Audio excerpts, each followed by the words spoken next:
donc waaw bu leen neexee de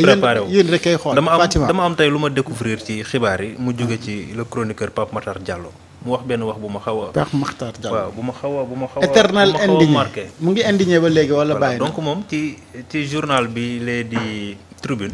dafa daal di wax ay wax yoo xam ni jot nañu def ci ab taxaw seetlu parce que daf ni dans ce contexte de redressement où l'on demande aux citoyens de serrer la ceinture il est impudique de maintenir dans le budget des fonds politiques. Donc il a parlé des affaires de fonds politiques donc mu doon benn ponk boo xam ne tey ñu bari dañ ko doon waxtaane tey nan nga gisee sortem bi nga xam ne def na ko jëmale ko ci moment bi nga xam ni état bi wax na askan bi ñu serrer la ceinture ñu muñ mais terewul ba tey mbirum fonds politique moom mu ngi dox di wéy ci. yéen ñi am numéro Pape Matar. plan de redressement bi di nga ko yónnee mu xool. ah xam nga boo liiree plan de redressement bi il saura que. Le Premier ministre daf ne il faut ñu réduire les dépenses du gouvernement. waaw ana foofu donc lu fa indi bambula benn bi muy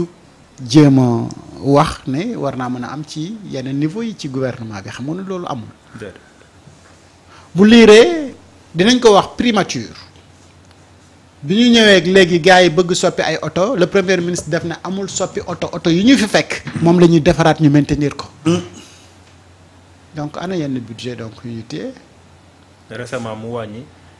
mu wax ni. prime yi facture courant yi dafa cher wàññi leen seen matériel yi ngeen di naanee kafe ak nangam sangam. seen yenn prime yi nga xamante ni da ngeen koy am yooyu dañ koy dakkal. absolument et cetera et cetera et cetera parce que. le pays dafa nekk ci situation moo xamante ni il faudra que ñëpp serrer la ceinture donc ils n'ont pas demandé tout simplement peuple bi serrer la ceinture et que ñoom serré wuñ la ceinture ñoom ñoo njëkkee serrer la ceinture fii lan lañ fi doon am. gis naa benn député sax rëccal ne El Malick jënd na ay oto pour député yi Samba Dang il faut muy indil ñu si leeral moom tamit. alors donc. le gouvernement en tout cas de Diomaye mais gisuñu ñu nekk ci yenn yu extravagant benn luxe bu insolent bi comme ni ko les responsables politiques de Macky Sall wala su Abdoulaye Wade amee parce que ñun nag quand même dëkkandoo woon nañ ak ay ministre gisoon nañu daan dundee ak luxe yi nga xamante ni moom la ñu yor ak ñaata oto la ñu yoroon mais ces responsables là de Pastef am na ñu nga xamante ni ba léegi dañuy upp taxi ñenn ñu nga xamante ni si yango bi lañ ko koj mais ñooñu ana luxe bi nga leen di mën a wax am na ñu nga xamante ni sa waaye suñu amoon man oto bi ma yor sax ñu sant yàlla. mais amuñu ko mais ces gens là mënul toog ne mais ñii dañu demander peuple bi ñu serrer la ceinture et ñoom ñu nekk ci lu leen neex. donc moom lan la comprendre li mu comprendre dafa bëri xam nga. li mu comprendre dans un premier temps. mooy comprendre lan mooy plan de redressement bi ak fan la ñu jëm léegi fonds politique yooyu muy wax kan moo am droit am fonds politique est-ce un ministre est-ce un directeur général wala le président de la République wala le premier ministre alors que le premier ministre wax nañ ko fi bamtuwaat ko fi ne chaque année pourtant mu ngi lay wax ne sama budget dama koy wàññi boo comparé moom premier ministre Ousmane Sonko li mu dépensé ci benn trimestre ak li Amadou Ba mi fa wutu dépensé mais da ngay xam ne kooku dafa serrer la ceinture. oui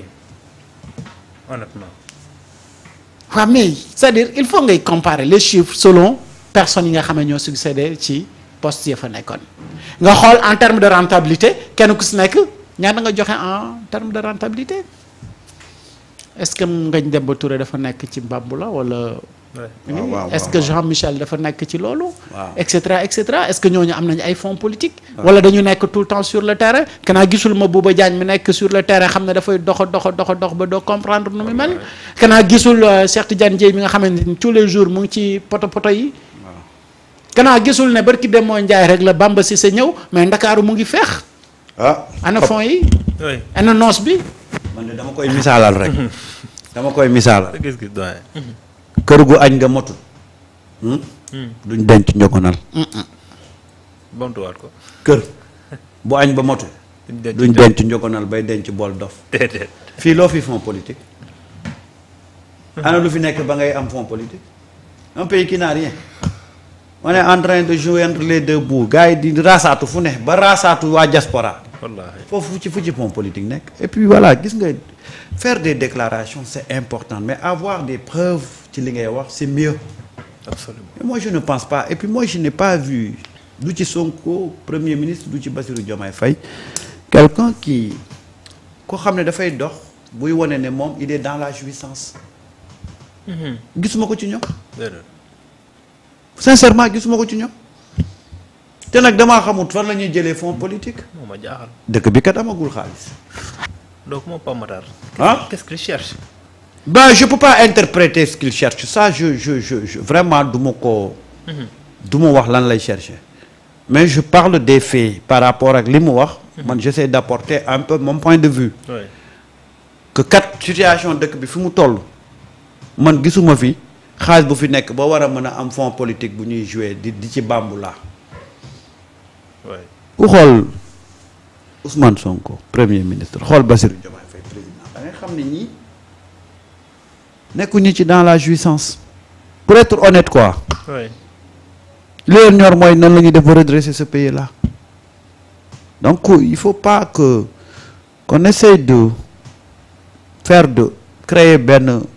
des choses illusoires yoo xam ne yow amuloo ci lu la leer malheureusement tey nañ ma wax rek ban acte la nit ñi def pour mu mun a taxaw ne fonds politique yi pour mu mun a taxaw ne bambula bés bu ma ko gisee man maa koy njëkk a wax c'est vrai c'est bien de critiquer mais il faut critiquer avec des preuves nga am ci loo xam ne oui. mais xam nga quand tu dis ça ouais pour quelqu'un qui day xalaat automatiquement parce que nous c'est en réalité ça c'est la nature du Sénégalais ou de l'Africain ñun ku nekk ci pouvoir rek yaa ngi bambula oui. on le dit de façon tellement c'est automatique dañuy jàpp ne yaa ngi bambula même boo bambulaawul sax dañ naan yaa ngi bambula ñun loolu la ñu xam ci ñun c'est-à-dire que loolu dafa yàgg a nekk ci suñu xel te yàlla xam na ne des fois dina am ñoo xam ne liggéey rek moo leen fay tax a nekk mais ñun ñun à chaque fois que nit bu nekkee ci pouvoir rek ñun dañuy jàpp ne mu ngi bambula parce que loolu la ñu tàmmal ñun pouvoir égal bambula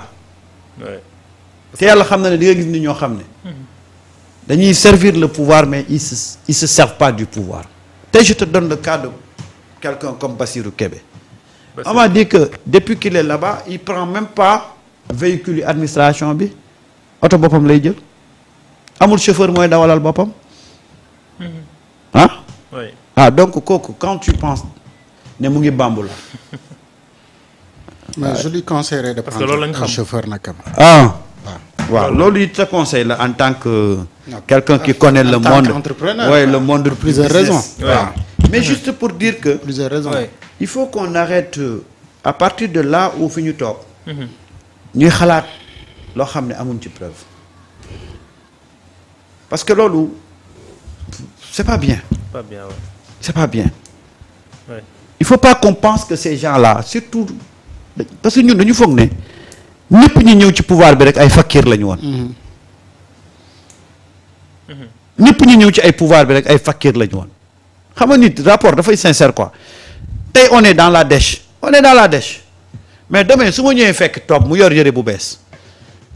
pourquoi je dois penser que Top mu ngi yor xaalis ci suuf di jëndal boppam Top am na ay nit xam na ay nit yoo xam ne yor nañ yëre may ko il faut pas qu'on ait des préjugés comme ça man je déteste ça man bëgguma loolu man ni da ngay njort ba keroog ngay gis lu tax nga changer mais malheureusement ñun Sénégal on a l'habitude à faire des préjugés sans pour autant avoir des preuves mais ku am salaire sax boo yàqul normalement war a mën a sa dund correctement waaw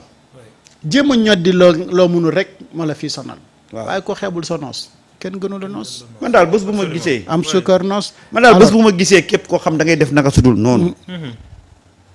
man maa mi ñëw toog fii wax ko waaw mais il faut pas qu'on pense que tous les gens qui sont arrivés au pouvoir c'est la première fois que ñuy encaisser xaalis ci seen poche vraiment duñu ay fakir c'est pas parce que c'est pas des gens qui ont attendu d'être au pouvoir mais certains am certain niveau de vie non Martha je voulais encore fii man damay noos samedi day jot ma dem toog au bord de la mer def sa noos. waaw yow ku ñëw nag ne ma yow xaalis Sunugal 24 bi yaa koy lekk yaa ngi may tooñ. waaw jënd sa boisson bu. waaw 300. waaw. jënd sa pooju ginaar bu 1000 francs. waaye na suñu njort yi di rafet waaye. jàpp sa jàmbur ku xewul sa noos daal. mais je voudrais rappeler aux internautes et nos fidèles internautes, c'est ce qui nous soutiennent, que donc notre cagnotte continue toujours pour ñi nga xamante ni ils souhaitent nous soutenir. mën nañu ko def via